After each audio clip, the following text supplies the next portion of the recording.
Thank you, thank you. I saw Ed Stetzer, who's a Biola professor, post something last night, said, praying for all the youth pastors who are preaching tomorrow. And this is when all the senior pastors take the day off and they get a youth pastor to come in and try and not mess things up. So that's the goal we're attaining for today, is not to mess things up. But if you don't know me, I'm Stan. Ronnie just kind of gave me the intro there, and I am so thankful that you don't know me, right? Like, I am glad to have been gone for 4 months and to just see what God's doing in this community, and that there are new faces and just God's blessing of just bringing new people who are being reached in this community. But if you've got a Bible this morning, we're going to be in 1 Kings 18. 1 Kings 18. And, this is maybe if you've grown up in the church, if you grew up in kids ministry, this is a classic flannel graph story. You'll recognize it here in a moment. But if not, this is kind of a relatively self-contained story that I'd like for us to use to just get us thinking about what are we going to do in 2025? This is the week where people remember, oh yeah, I should probably make a goal for 2025. I should probably make a New Year's resolution, things like that. And I want to use this story to help us think about a resolution that we might make spiritually for this next year.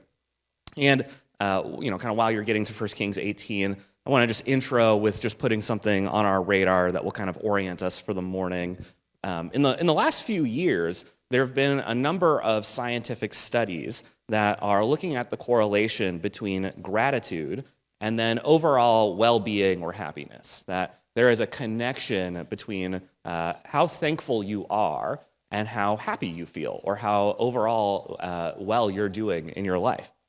And there was one study that is relatively famous where they took two demographics, or two groups of people, and for 10 weeks they asked them to do two different things. To group one, they said, every week, at the end of the week, I want you to have a journal and write down 3 to 5 things that frustrated you, agitated you, upset you, made you angry from this previous week. So just live your life, and then get to the end of the week and write down the things that upset you. And then to the second group, they said, we want you to get to the end of the week and then write down 3 to 5 things that made you thankful, 3 to 5 things that were encouraging to you. And what they found was that at the end of the 10-week study, that the first group, the group that was writing down things that were frustrating, they were more depressed at the end of it, they were less happy than they started, and that they were even physically not doing as well as when they started the study. And to the other group, the one that wrote down things that they were thankful for, they found that at the end of the 10 weeks, and then even in the weeks that followed, they were happier, they were more content, they were more optimistic, and that even the people started exercising, and that in that 10 weeks and then the months that followed, they had gotten sick less than the other group by comparison. And so the study is just trying to say that there is some level of correlation between our mental health and even our physical health and how thankful we are. And what I want us to do this morning is to consider whether there might be some sort of reflection we can do that would impact our spiritual life, so that our spiritual life is healthier than it was when it started. So we're going to jump into 1 Kings 18. We're just going to need a bit of background to help us understand what's going on in this story. On a macro level, this is a time period when Israel they've come out of Egypt. They're no longer in slavery. They're no longer wandering in the wilderness. They are in the promised land. They are living where God said he would take them. And when they're in the promised land, they live in this unique dynamic where how things are going in the promised land is a reflection of what their relationship with God is like and how healthy their relationship with God is like. And God promised that if you trust me, if you put your faith in me, if you worship me exclusively, the land of Israel, like the physical land of Israel, will function like the Garden of Eden. It will provide everything you need. It will take care of you. You will be totally safe and protected there. And again, how their worship of the God of Israel is going is reflected in what's going on in the land. And so they will have peace and provision if they just trust God. And it will be so great that, so one of Israel's laws was that they were supposed to, every 7 years, they were supposed to have a Sabbath year where they didn't work the land. And God had told them, hey, if you trust me in that 6th year, I'll provide so much food that you won't have to work that entire Sabbath year. And there'll be so much food you won't even have to actually work for 3 years. And it's just, again, a testament to how much the land was going to function like the Garden of Eden. It was just going to provide everything. Now, in this same time period, the tragedy that Israel finds themselves in is that God has promised to give them everything they need if they would trust him for it. But they don't trust him for it. And they feel anxious about those things. And they feel like, wow, can we really trust God about this? And so they turn to other gods and they turn to other things to provide for them. And what ends up happening is that it becomes this self-fulfilling prophecy. They end up losing the provision. They end up losing the peace that God had promised them because they went and trusted something else for it. They already had the peace and the provision that they needed, but they end up losing it by turning to another god instead. And I don't want to diminish that struggle. I don't want to diminish that temptation. God asked them to do some really big things. Don't work for an entire year and I'll just provide all the food you need. Don't have an army. I'll fight your enemies for you. Like, those are not logical ways to run a society. You can understand why they struggled to do those things. And yet, those are faith-based ways to run a society. Those are faith-based ways to live your life. And so you can see how they lived in the tension. So where we're picking up in 1 Kings 18 is Israel is in the midst of one of these tragic moments right now. They have turned to other gods, and therefore their land is not functioning like Eden anymore. And so the thing that they had become anxious about is they had become anxious about rain. They had worried about, where is the rain going to come? They're an agricultural community. We need rain to provide for us. How are we going to get the rain? And so instead of trusting the God of Israel for the rain, who brings the rain and was actually providing it for them, they turned to this Canaanite god named Baal. And Baal is a storm god. Baal is a god who supposedly had power over the rain and would bring fertility on the land. And because Israel has been trusting that god, they've actually not experienced any rain. And they've been in a drought for 3 years. They've had no rain for 3 years. The worship that they've given to this other god has not actually provided for them. And the God of Israel has had a drought over the land.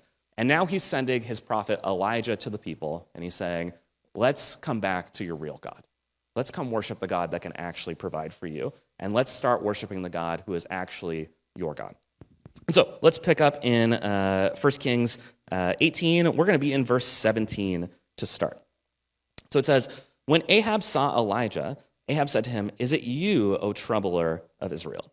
So Ahab is the king at this time period. And so basically, kind of for your Old Testament history, there was a king named David, and David was really great. And then his son was named Solomon, and Solomon was pretty good. And then after Solomon, he had a son. And that son ended up splitting the nation in two. And 10 of the tribes went and followed another group of kings, and there's kind of some political infighting, and so it's not just like one lineage. And then 2 of the tribes stayed loyal to David's house. And when you read the book of Kings and you read the book of Chronicles, it will tell you about this time period where the nation is split in two. And it will usually start and say, so-and-so was king in Judah, or so-and-so was king in Israel. And then it'll kind of give you kind of like an overall, like, how was this person like?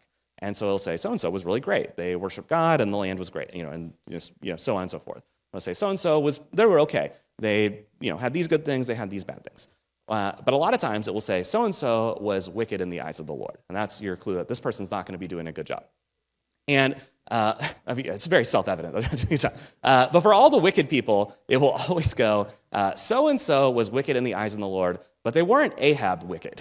And so Ahab is the worst of the worst. Ahab is the absolute worst king. All the other kings get compared to him, and even the bad ones are never as bad as Ahab. So this guy's a pretty bad dude. And so when he looks at Elijah, God's prophet, and says, where have you been, O troubler of Israel? I mean, that's coming from a place of fundamentally misunderstanding God and misunderstanding his role as king and being the kind of religious, spiritual leader of that nation. Like, he just does not get who the God of Israel is at all and who his servants actually are.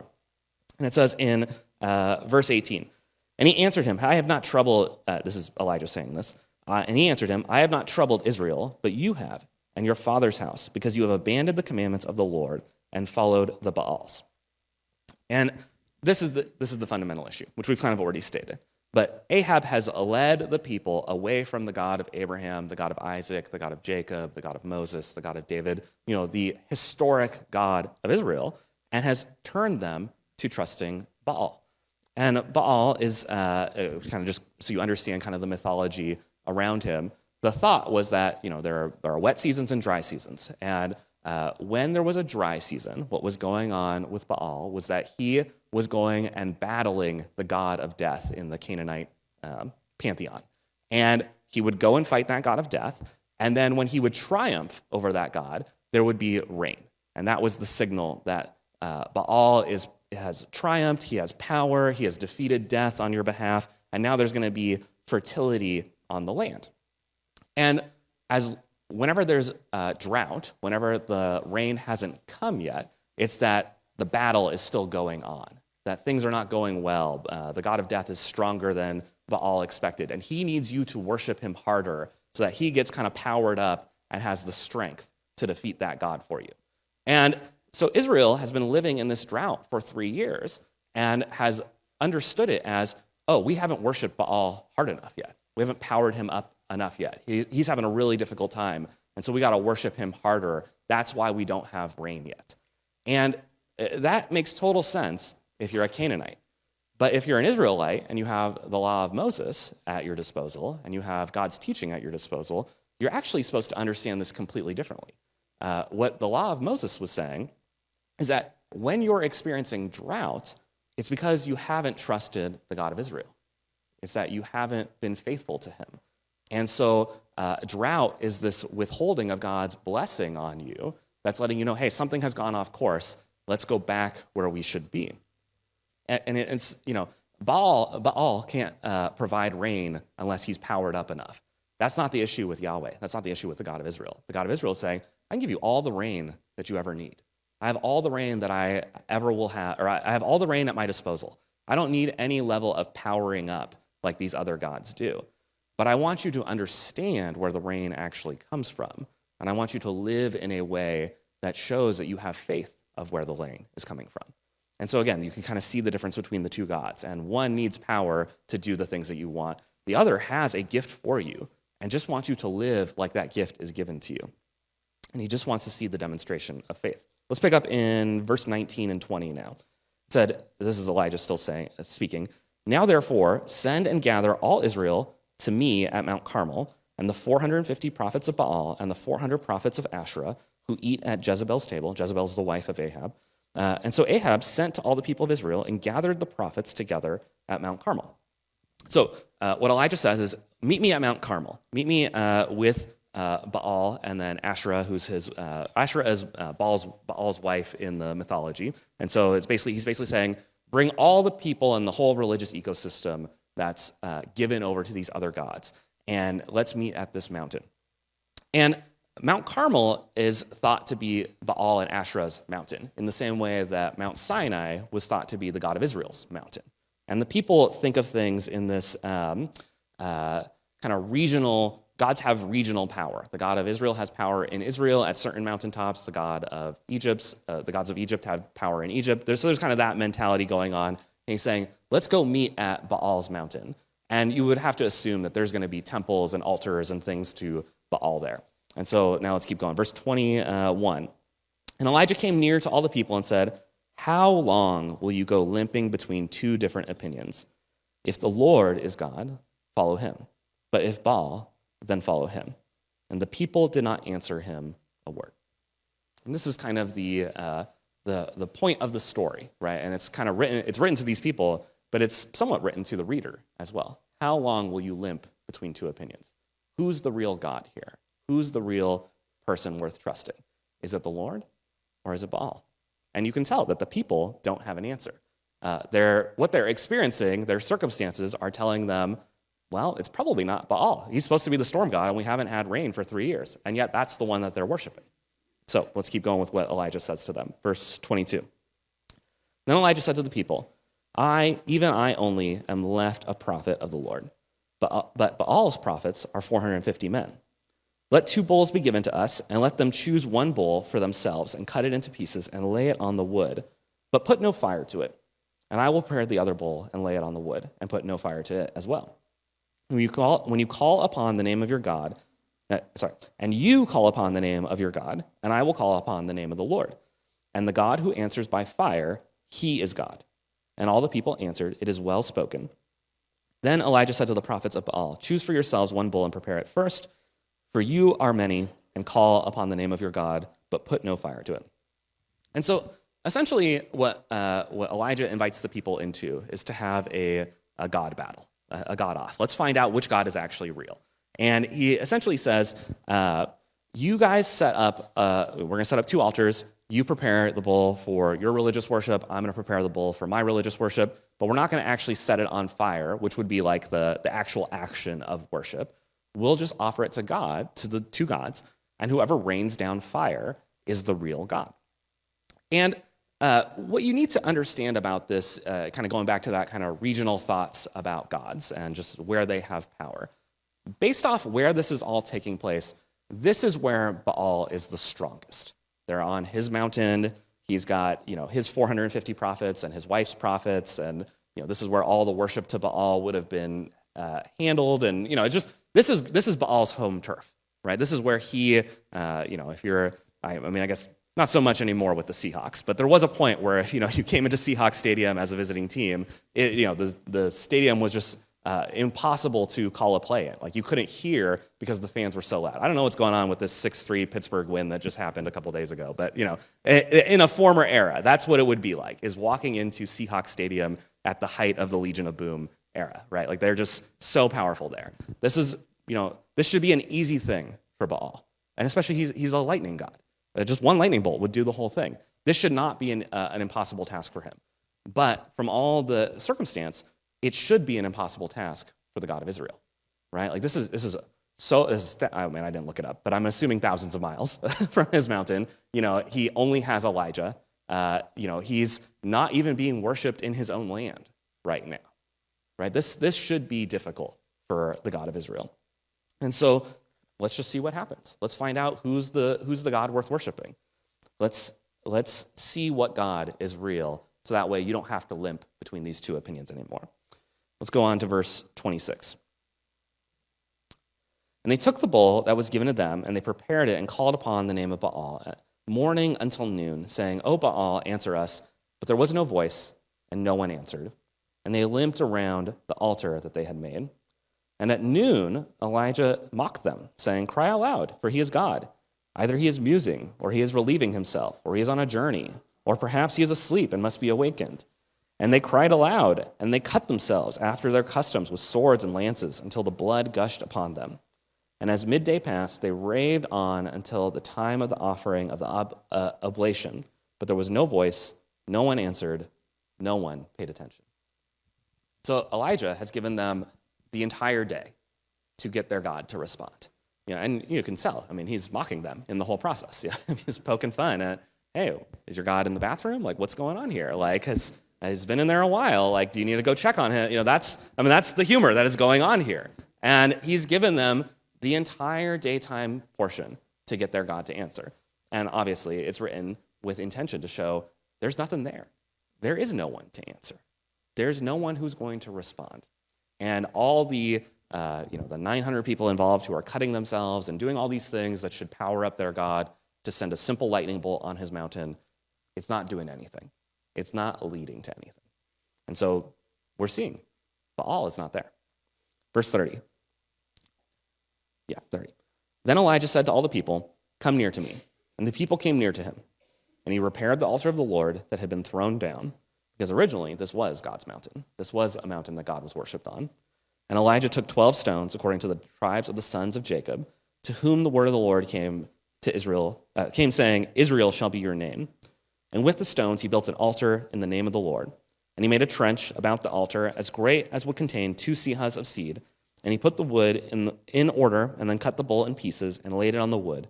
And he said, Fill 4 jars with water and pour it on the burnt offering and on the wood. And he said, Do it a second time.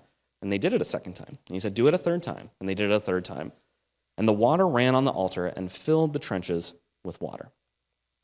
And so Elijah rebuilds this altar. He sets it all up. He pours water over it. That's kind of a dramatic moment to just, he's not dousing it in gasoline where this is going to be some trick. But also, this is a drought, right? They haven't had rain for 3 years. He's kind of taking this, precious commodity for this time period and saying, this is nothing to my God. Let's pour it out. You can assume that this water is there because it's been offered to Baal. It's something that's been set aside for him and his people. And so Elijah says, no. You're going to have so much water in a moment. This is not going to, you can imagine the people freaking out as they see all the water just poured onto the ground. But he says, just wait, guys. Verse 36. And at the time of the offering of the oblation, Elijah the prophet came near and said, O Lord, God of Abraham, Isaac, and Israel, let it be known this day that you are God in Israel, and that I am your servant, and that I have done all these things at your word. Answer me, O Lord, answer me this, that this people may know that you are, O Lord, our God, and that you have turned their hearts back. Then the fire of the Lord fell down and consumed the burnt offering, and the wood, and the stones, and the dust, and it licked up the water that was in the trench. And when all the people saw it, they fell on their faces and said, The Lord, He is God. The Lord, He is God. And then Elijah said to them, Seize the prophets of Baal, let none of them escape. And they seized them, and Elijah brought them down to the brook of Kishon and slaughtered them. And so Elijah prayed. The other guys, they've been trying all day. They've been trying for hours. They've been cutting themselves. They've been doing everything that they can think of to power up their God to send what should be a simple lightning bolt for him. And Elijah just shows up, stacks the deck against himself, and then just offers a simple prayer and says, God, will you provide for us? And God provides this miraculous manifestation. The way it's written is trying to evoke when God was leading the people in the Exodus with the pillar of fire. Like, that's how big this fire is that, hey, the God of our ancestors, he's still with us, guys. He's still available. He's still the one that we should be worshiping. And you can see, it proves it to the people. They recognize their flaw. They fall down on their face. They slaughter these false prophets, and it's evident who we should have been worshiping. And we'll just read this last part of the story, and then we'll talk about what it means for us. This is verse 41. Excuse me. And then Elijah said to Ahab, Go up, eat and drink, for there is a sound of a rushing rain. So Ahab went to eat and drink, and Elijah went up to the top of Mount Carmel. And he bowed down on the earth and put his face between his knees. And he said to his servants, Go now, look towards the sea. And he went up and looked and said, There is nothing. And he said, Go again, 7 times. And at the 7th time he said, Behold, a little cloud, like a man's hand, is rising up from the sea. And he said, Go say to Ahab, Prepare your chariot and go down, lest the rain stop you. And in a little while the heavens grew black with clouds and wind, and there was a great rain. And Ahab rode and went to Jezreel. And the hand of the Lord was on Elijah, and he gathered up his garment and ran before Ahab to the entrance of Jezreel. And so, kind of the closing moment of the scene is that Elijah goes back to the top of the mountain and waits for the rain. And, he falls down on his face, and he has to send his servant to go look at it. And, I was kind of reading, what is this? Why are we told this portion of the story? Obviously, he runs ahead of Ahab, and there's kind of some miracle going on there with being faster than a guy on a chariot. But what's this point about? And most of the commentaries kind of view it as he's having an adrenaline crash, and he's just been through this, kind of traumatic, traumatic or just high spiritual moment, but it was just so dramatic in the ways that it played out that he can't even bring himself to look at where's the rain going to come from. But I was also listening to the Bible Project on it, and they kind of took it as Elijah is kind of going, man, I thought this would be kind of a dramatic moment. Like the fire would come down, and then the rain would be instantaneous. And now I'm feeling a little bit like I overpromised and underdelivered. Like, yeah, we had fire, but we really needed rain. And so he can't even bring himself to go look to the sea himself for it. And so that's why he sends his servant. And we're going to stop there. And part of the reason the Bible Project sees it that way is because the next story is kind of Elijah going, my circumstances are not turning out the way that I am expecting. And I'm a little frustrated with God with them. And I'm trying to hear from him in my frustration. And you'll have to read that on your own in 1 Kings 19. I know that's an experience that no one in this room has ever had before, but you can keep going there. But we'll just keep that tone on the back of our mind. So let's just think about what this means for us. Like, what is the application of this for our lives? I thought there are basically two that are relevant as we're thinking about 2025 and going into a new year and thinking about our resolutions for this next year. One of the applications is what we've kind of already been saying since the beginning. God can provide our heart's desires. God can provide the longings that we have. But when we look to other things, we end up actually losing out on our heart's desires, right? We have this opportunity to have what our heart longs for in our relationship with God. But the pursuit of those things in other places actually causes you to lose those things. Everything Israel needed and was anxious about having, they already possessed in their relationship with God. You know, they were thinking that, they thought that we need rain, and so we got to turn to the rain god to provide the rain for us. But the reality was they could have all the rain they needed if they would just trust God for it. And it was the turning to the other thing that caused them to lose the thing and experience the anxiety. It became a self-fulfilling prophecy for them. And we end up in those same sorts of dynamics as well. You know, we long for things like peace, safety, provision, security. And the God that we worship is a God who desires to give those things to us.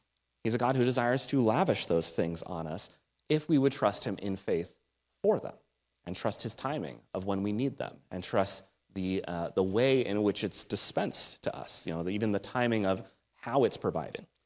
But we often end up looking to something else, and by looking to something else, we end up missing out on the thing that God already has for us. You know, we've all had, I'm sure we all have had moments in our lives where we thought, if I just get this achievement, this, you know, higher in the hierarchy of my company's org chart, if I just get this promotion, if I get this salary band, if I get this relationship, it will fill some sort of void in my heart. I'll feel secure. I'll feel good about myself. I'll have everything that I wanted. It will fill this internal spiritual void that we have. And then you got it, and it didn't. And you still felt empty. And you still felt like, I thought things would be different. You know, there's a basketball player named Kevin Durant, and Kevin Durant is a generational talent. You know, he's easily one of the top 5 players in his time period. The problem with Kevin Durant is that he also existed. His career spanned the careers of Kobe, LeBron, and Steph Curry, and Kobe and LeBron were at least in the conversation with Michael Jordan for being the best of all time, and Steph Curry was the best 3-point shooter of all time. So you've got this guy that if he had been born, 10 years later, I mean, there's no competition with his talent. And unfortunately, he was just born at the worst time.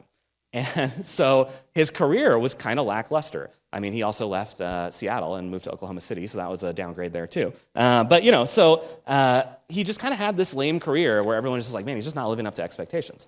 And then he joined Steph Curry and won a championship with Golden State.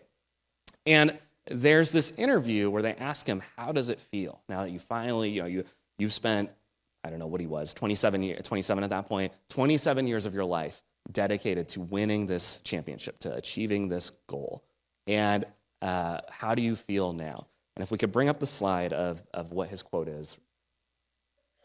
It says, after winning that championship, I learned that much hadn't changed.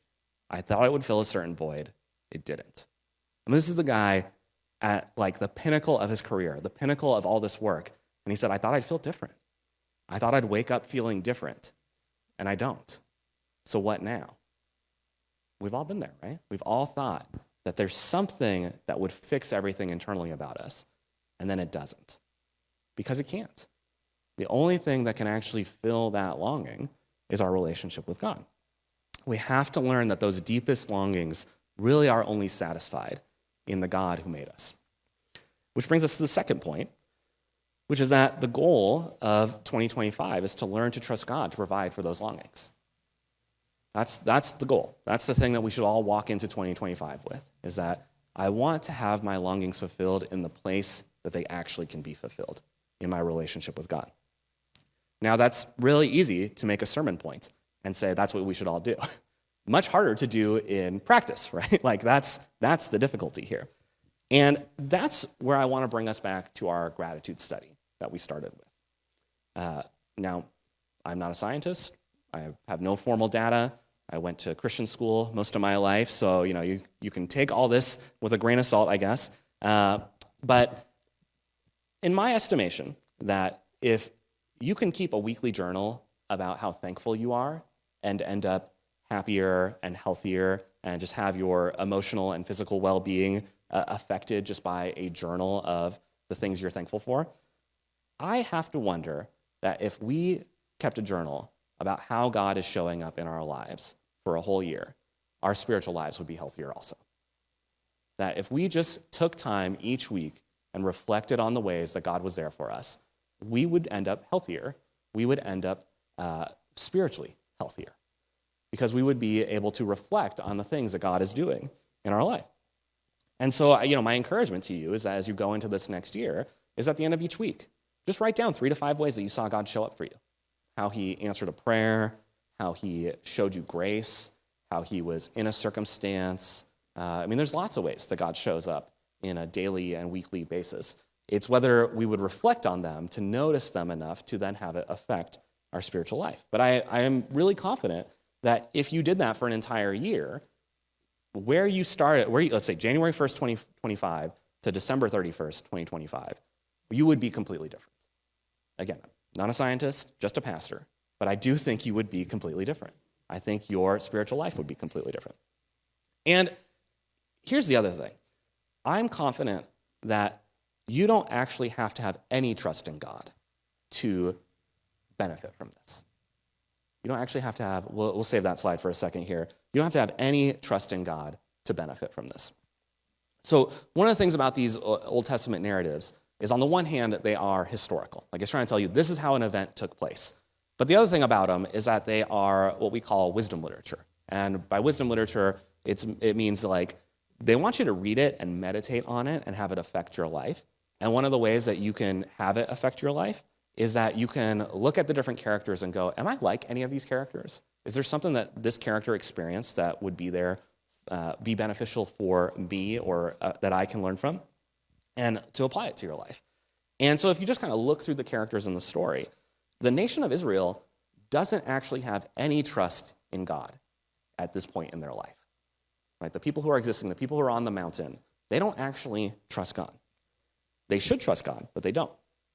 And they fully believe that Baal is the God that they should be trusting.